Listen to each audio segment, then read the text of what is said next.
बिस्मिल्लाहिर्रहमानिर्रहीम। अस्सलाम वालेकुम अज़ीज़ तलबा व तालिबात। गज़ल नंबर 2 ख्वाजा हैदर अली आतिश की लेकर आपकी खिदमत में हाजिर हैं। क्लास 9th न्यू 9 का सिलेबस है। शेर हम कर रहे हैं शेर नंबर 4 और पहले 3 अशार की तशरीह हम आपको करवा चुके हैं। आज हम शेर नंबर 4 करेंगे। तिबलो अलम ही पास है अपने न मुल्को माल, हमसे खिलाफ होके करेगा ज़माना क्या। पूरी गज़ल जितने भी अभी तक अशार गुजर गए हैं, शायर ने बहुत ही खूबसूरती के साथ बहुत गहरी बातें जो हैं इसमें बयान की हैं और अल्फाज का चुनाव बहुत ही खूबसूरती के साथ किया है। तिबल कहते हैं नकारा को। तिबल और अलम का मतलब होता है झंडा। ये इलम नहीं है, आइन के ऊपर जबर है, ये है अलम। अलम कहते हैं झंडे को।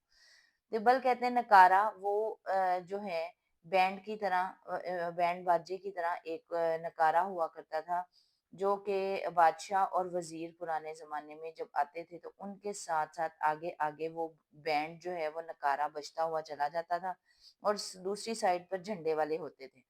तो ये बादशाहों की शान और शौकत जाहिर करने के लिए ये दोनों चीज़ें जो हैं ये बादशाहों के साथ साथ जो हैं ये बजाई जाती थी। अलम जो है हाथों में पकड़ा जाता था और नकारा बजाया जाता था। तो यहाँ पर शायर कह रहा है कि ना तो मेरे पास कोई नकारा है, ना झंडे हैं और ना मुल्को माल। उसकी वजह ये है कि मेरे पास कोई जायदादें ही नहीं है, ना मैं किसी मुल्क का बादशाह हूँ। हमसे खिलाफ होके करेगा ज़माना क्या। शायर कह रहा है ज़माना अगर आपके खिलाफ होता है उसके लिए आपके पास बहुत सारी चीज़ों का होना ज़रूरी है कि आपके पास माल हो, आपके पास दौलत हो, आपके पास बेशुमार जायदादें हों। तो मेरे पास ऐसा कुछ भी नहीं है। तो इसलिए अगर ज़माना मुझसे हसद करना भी चाहे तो किस बात पे करेगा? मेरे पास ऐसा कोई मालो मता है ही नहीं कि जिसकी वजह से ज़माना जो है वो मुझ पर जो है मुझसे हसद करे या मुझसे कीना रखे। तो आज हम लोग गज़ल नंबर 2 ख्वाजा हैदर अली आतिश शेर नंबर 4 की तशरीह करेंगे। तिबलो अलम ही पास है अपने ना मुल्को माल, हमसे खिलाफ होकर करेगा ज़माना क्या। तो तिबल कहते हैं नकारा को और इसको बोलते हैं जब हमने बोलना है तो उस वक़्त हम इसको नगाड़ा बोलते थे। पुराने ज़माने में इसको नगाड़ा बोला जाता था। तो नगाड़ा जो है वो बजाया जाता था। तो तशरीह शुरू करते हैं। ख्वाजा हैदर अली आतिश लखनऊ के नुमाइंदा शायर हैं, मगर उनकी शायरी में लखनवी और दिल्ली की शायरी के तासुरात जा बजा मिलते हैं। फ़क्र व दरवेशी और गना में डूबी हुई शायरी के हामिल शायर हैदर अली आतिश इस शेर में ज़माने की गर्दिश का जिक्र करते हुए कहते हैं कि किसी के पास दौलत हो, शोहरत हो, बुलंदी हो या मर्तबा हो, ये खसूसियात हसद और मुखालफत का सबब बनती हैं। इस शेर में शायर लोगों को तनबीह करते हुए कहते हैं कि मेरे पास ना तो मालो दौलत की फरावानी है और ना ही सल्तनत और ओहदा है। मेरे जैसे दरवेश सिर्फ इंसान के पास ऐसा कुछ भी नहीं है जिससे लोग मुखालफत करें, क्योंकि ज्यादा मालो ज़र लोगों के हसद का बायस होता है। ओहदा और मनसब भी लोगों की दुश्मनी और नुकसान का बायस होता है। कहा जाता है और अपने मालो ज़र की नुमाइश ना करो ताकि तुम दूसरों के हसद से बच सको। शायर के कलाम में फ़िक्र व गना की बहताब है। इस शेर में भी शायर मुकम्मल तौर पर दरवेशी में डूबा हुआ नजर आता है। शायर अल्लाह ताला की ज़ात पर भरोसा करते हुए कहता है कि अल्लाह के दर के फ़कीर को मालो मता मुतासिर नहीं करता। अल्लाह का बंदा लालच और हवस से दूर होता है। इसीलिए शायर लोगों को भी तलकीन करते हैं कि दुनिया में रहकर मालो मता इकट्ठा करने में मत लगो। मालो दौलत की कसरत लोगों की दुश्मनी और हसद का सबब है। दुनियावी मालो दौलत इंसान को अल्लाह की याद से बेगाना कर देती है। शायर दुनिया की दिल फरेबियों और रौनकों को बेहतर ख्याल नहीं करता।